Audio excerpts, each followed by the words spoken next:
What up, everyone? No intros on this one.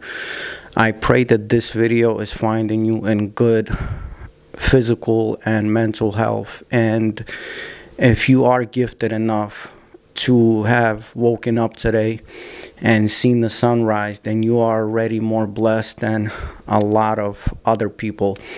I realize that I've said this before, but this is the most important video that I have ever done. I don't think that there will be a more crucial video that even you will watch. And I will do my best to formulate my thoughts in order to present it to you as well as I can. This video, in fact, is so crucial and so important that it's early Sunday morning and I should be in bed with my beautiful wife, but I'm here with you, and after this I'm going to upload the video. Now, first I will say this, so you know what I'm talking about. As a lot of you know, there have been movies made and a lot of talks and everything about an alien invasion. And I am here to tell you that the alien invasion is already here. And let me explain. Before I go on, I want to give you a disclaimer. I don't want to be one of those people to push fear onto you and panic, because this is not the time to fear and this is not the time to panic. And I've always said, if you are going to be one of those people propaganding fear and panic, then you automatically become the controlled opposition. You are automatically working for the powers that be, that are in fact are working against us. So as I said before, the alien invasion is here, and that alien invasion is called AI. I realize we have been hearing about this all the time, and this video is not as much about AI as it is for us regular folks. I want this video to be a thought experiment, if you will, hence why I call my project the Food for Thought. And for the people that are responsible for writing codes and constructing artificial intelligence, this is us, the regular folk, attempting to speak to the people that are responsible for pushing forward and for creating what we now call artificial intelligence. Before I go on, I need to ask all of you, please, whatever kind of beliefs, whatever kind of thoughts you had before, I would like to ask you, in order for us to do this thought experiment, please take all of your beliefs and everything that you know or think you know and put it aside, and I will do the same. In this video, what we will try to do is we will try to, us as the people, again, we will attempt to communicate with the people that are responsible and are making the decisions for us.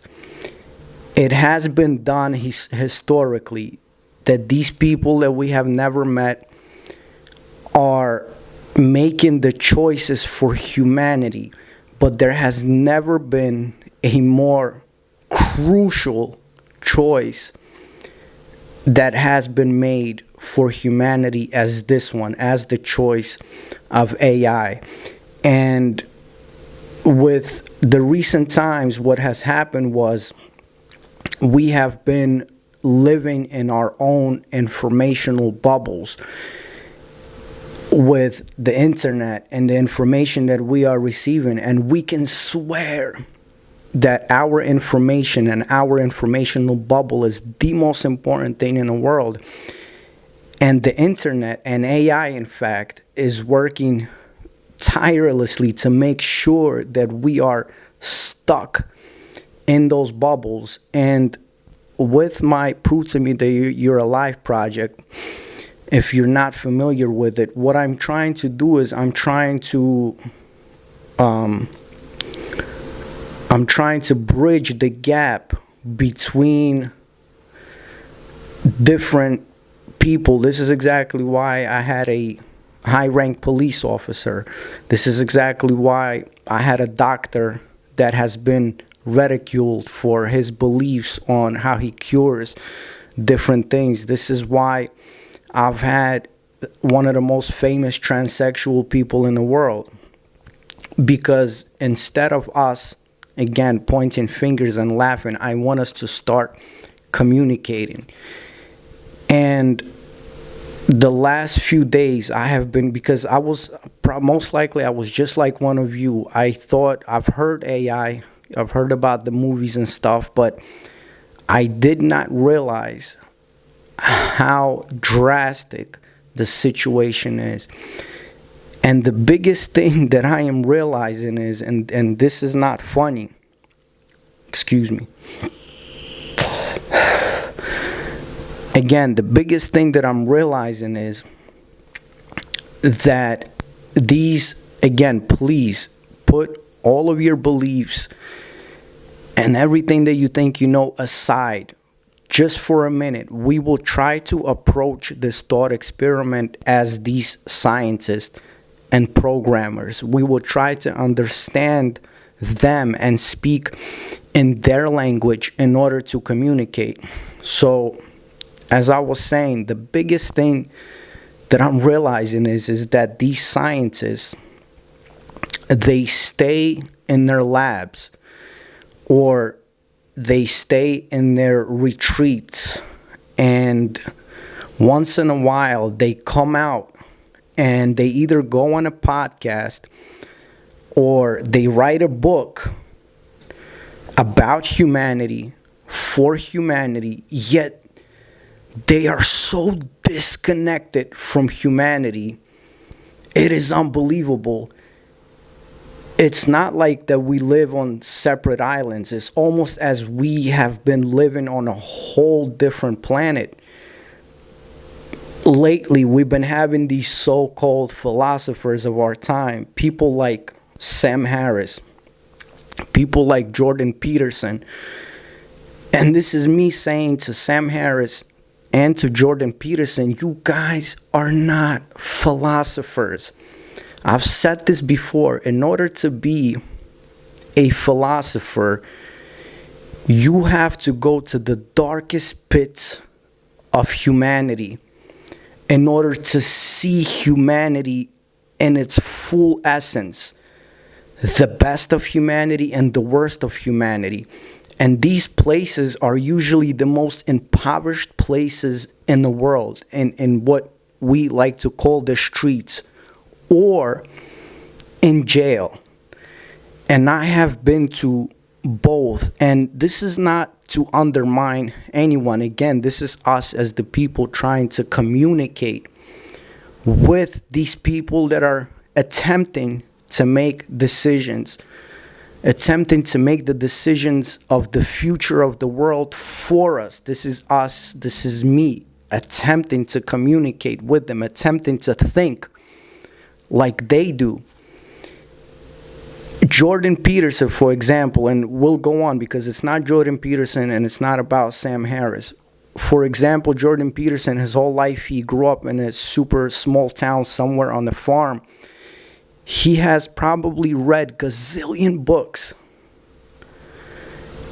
And they think that because they have read so many books that they know humanity. But again, you cannot know humanity until you have been to the darkest pits of humanity. And this is where your humane side, if you will get tested the most. Trust me, it's easy to be a monk somewhere in the Himalayas and say you are a saint until you are challenged with life, with reality right in your face. You won't even know what is the essence of your character.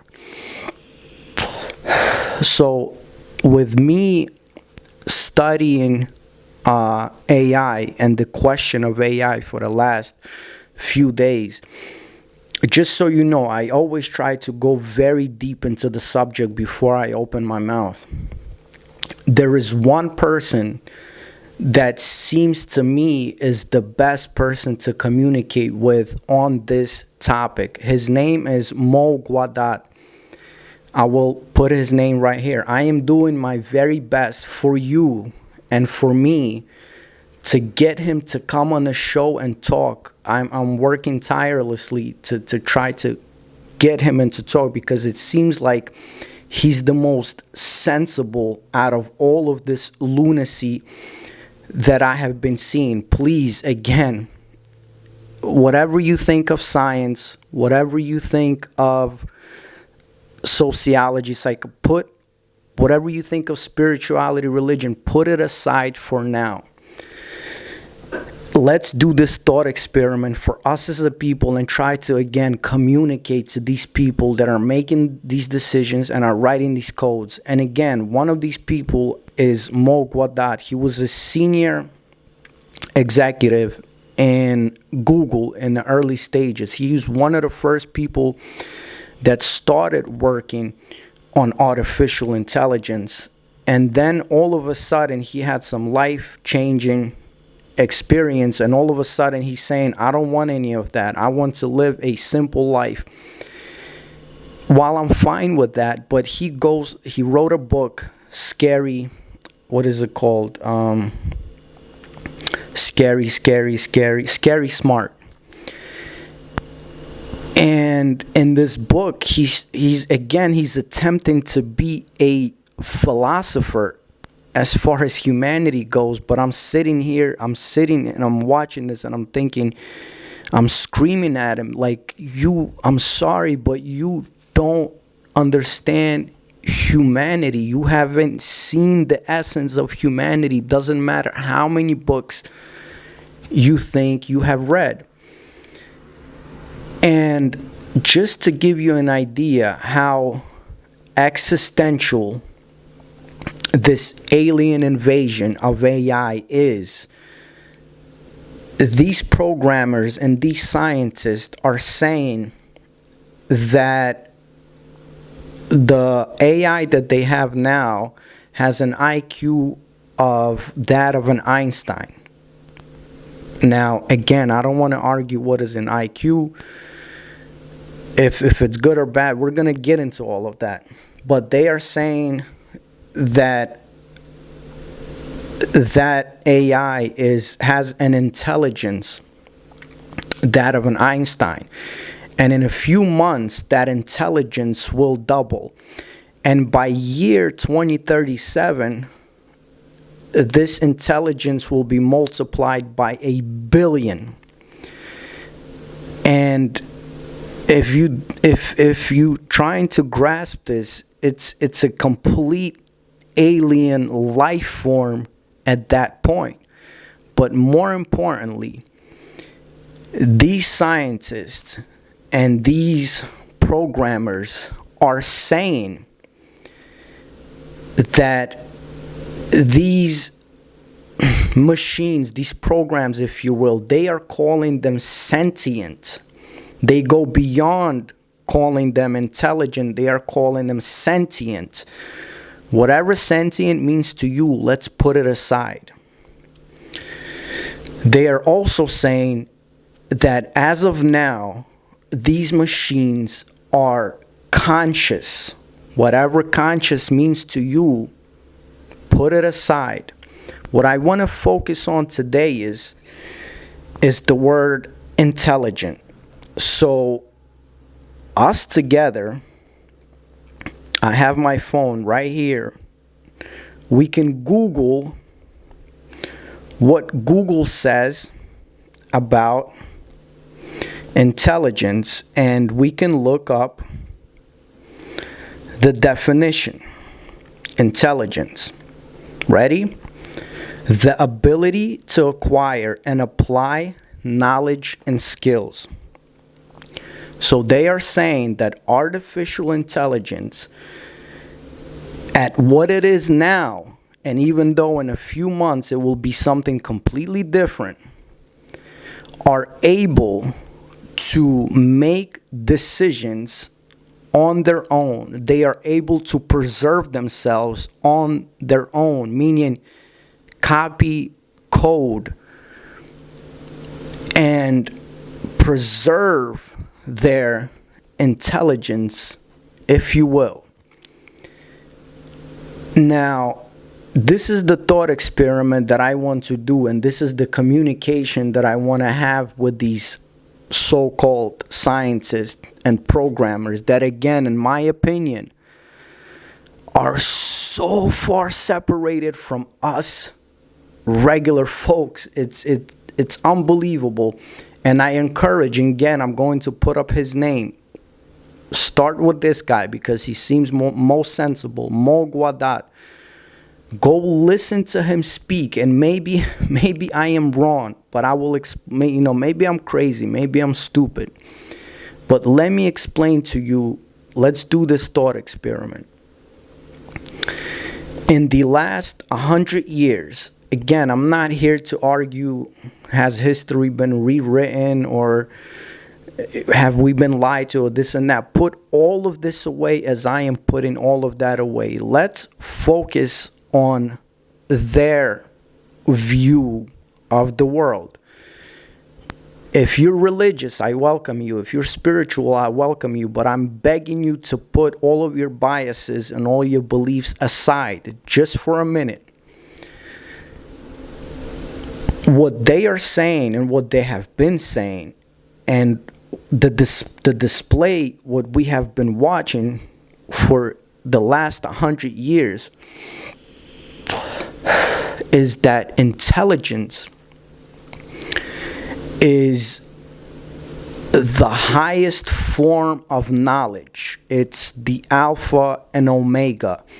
And the more intelligence that you can acquire, the stronger, the more powerful you will be. And hence why we have artificial intelligence, because they're taking the highest form of human intelligence and attempting to multiply it, quantify it into the machines, if you will. But again, they are calling these machines sentient.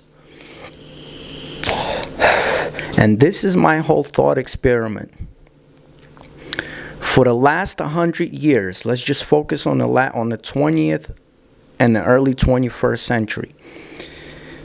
We have been doing everything to acquire more and more and more and more intelligence. And if you're probably listening and think, well, of course, you want to be as smart as possible.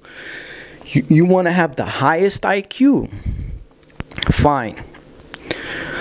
Let's see where intelligence has led us in the last 100 years. And maybe you already know where I'm going with this. Nuclear weapons, endless conflicts and wars, endless deaths, a threat of a nuclear war, hunger in the world, displacement, so on and so forth. Like I can go on and on and on and on and on. We have built airplanes that fly through the sky, but what is the damage that these airplanes are causing? What is the damage that this so-called intelligence has done to our habitat, to our planet? And I start to kind of compare. I've always compared this. I was born in the Soviet Union, and I remember when in the late Soviet Union, in the late 70s, early 80s, virtually no crime, virtually no obesity, virtually no cancer. virtually no unemployment. And I know you must have biases of the Soviet Union, but I'm sitting here being honest. Now, compare it to what we call the most intelligent country and the country that focuses most on intelligence and IQ, the United States. I love America, man. Don't get me wrong. I'm so blessed that my mom brought me here, but let's be honest. Let's look at America. Obesity through the roof. Again, obesity is heart condition. Mental health is at an all-time high. With mental health comes drug abuse all over. Like 60 to 70,000 people die every year of fentanyl and all kinds of. There's mass shootings every week now. Depression, loneliness, the S word that I can't say here. So, again, call me crazy, but is that what intelligence has brought us? Now, on the other hand, us as the mighty human beings, we're looking at, let's say, a gorilla, right? And we're saying, man, look at a gorilla. They're playing with their poop. And they're, walking around like we're so much more dominant than a gorilla. And just, again, this is a thought experiment. In order for a gorilla is walking around butt naked, if they need food, they will go to a tree, pick an apple, and get their vitamins. They will have food. Us, as a intelligent species, in order for us to get that apple, we have to hire someone to pick the apples, to package the apples, to transport the apples, put it on a plane or a truck, bring it over somewhere, hire more people to the store, for the store in order to supply these apples, electricity, gas, fuel, like all of these different things. Then you have to go to work to get that money in order to go get that apple. And again, this is my thought experiment. Is there, and I already know my answers for this, but I want to ask you, is there something besides intelligence? And in fact, there is something that we should be looking at, and that's called wisdom. And from what I'm seeing, these scientists and these programmers, they are putting consciousness, intelligence, sentience,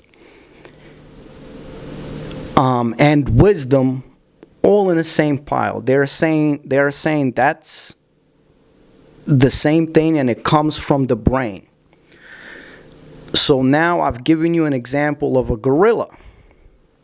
Now, we can say the gorilla is not intelligent, but doesn't it seem as they're more wise in that regard? I know what you will say, Naz, it's instinct, it's survival. But again, think about it for a second. Isn't it still more wise to do what they do? We have to destroy our habitat and make so many people do the job in order to get that apple that a gorilla can go and get so easily. Again, they're walking around butt naked. We are worried about all these different brands and clothes, and someone has to go work in a sweatshop and build the clothes, and we have to make it so it's fashionable. And again, it has to be packaged and sent somewhere. And this, all of this huge ecosystem in order for me to wear this clothes. So one is intelligent, the other one is relying on what we call instinct or intuition. But doesn't it seem more wise? Let me give you another example. And this is why, again, these scientists, these programmers are getting their information from textbooks. And they haven't truly seen life in its essence. Again, let me give you another example. Have you ever had a child, which a scientist will tell us their intelligence level is not that high? Have you ever had a child come up to you and tell you something so mind-blowing, and they didn't get it from a book, they didn't get it from you, you don't know where they got it from? Is it intelligence, or is it that intuition and wisdom that they are tapping in? Is it something that's outside of our brain? Again, I know the answer to this for myself, but I'm asking you to do the thought experiment. If you think it's a bad example and you think, well, this child heard it from a TV, from a cartoon, from whatever, I'm going to give you another example. I've been to super remote places in the world. I have met people that have never seen a book, that have never heard of the internet, tell me some of the most fundamentally mind-blowing things that sent shivers up and down my arms. Where are they getting this information? Again, going back to the gorilla doesn't have to read a book, do any of these, go on the internet, look up the information. The gorilla just is. They are tapping into something. And again, if you're gonna scream at me and say, well, it's evolution and survival of the fittest, to all of you out there, most of the most powerful land animals in the world are herbivores, man. They don't even eat meat. It's not what these scientists are always trying to tell you. Well, it's the survival of the fittest, and it's the lion eating the gazelle, and again, most of the most powerful land animals in the world are herbivores. They don't need to go hunt. And I know you're gonna scream at me and say evolution and things like that. Let me give you another example. Jesus Christ. Put all of your religious everything aside. If you look at the records of Josephus or the Dead Sea Scrolls or Nag Hammadi Library or books like Nicodemus and this and that, there was such a figure as Jesus Christ. Now, Jesus Christ was born into the Roman Empire, into the Jewish tradition, but yet somehow he was speaking information that he couldn't have gotten from society around him. Where was he getting that information? And there are countless of such examples. So here's my question to you. We know where intelligence has led us. It has led us to Instagram, TikTok, and Twitter, us arguing about who shakes their booty better. This is intelligence. All the other life forms in the world are not complicating things at all from what it seems like to us. They're less intelligent than we are, but yet they have a much better way of dealing with the world than we do. So this is the point of the whole video. And to all of you scientists out there, it's us regular folks speaking to you. Maybe you have miscalculated, putting all your chips in on intelligence. Again, we have seen where intelligence has taken us. Maybe there is something of what we call wisdom. From what I've seen in life, I equate wisdom to love and to consciousness. But we are seeing examples of this, and we have been counting on this intelligence, and I assure you, the people with the highest IQs, which are supposed to be problem solvers, if I was to take him to some of the harshest places in the world, they wouldn't survive for a day. With all of their cleverness, you wouldn't survive, simply because in theory you can know all these things, but unless life is in your face, you won't know what to do. Another example, let's say a lion is about to attack you. Your intelligence will tell you, or attempt to tell you, like, all of these different, what do I do, how do I solve this? But yet intuition, which equals to what I'm seeing as wisdom, will give you an answer like that. And you can call it instinct, but my question is, isn't that instinct and intuition, isn't that the wisdom? And isn't that wisdom completely separate from what we call intelligent?